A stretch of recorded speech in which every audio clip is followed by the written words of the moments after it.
Yes, this is Tone Record. Hii ndio Tone Record. Iko pande fulani hivi za ng'ambo.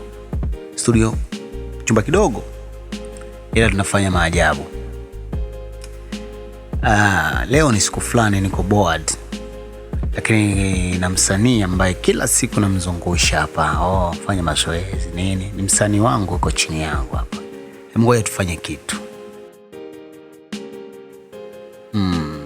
Hapo navuta hisia, najaribu kuvuta feeling, natengenezaje nyimbo, baadaye nikapata idea.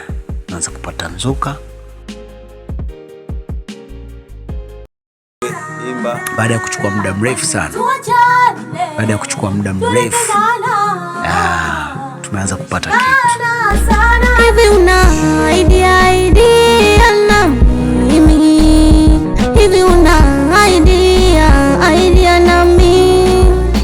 Yes, msanii anaitwa Raina na tunafanya naye kazi hapa Tone Records.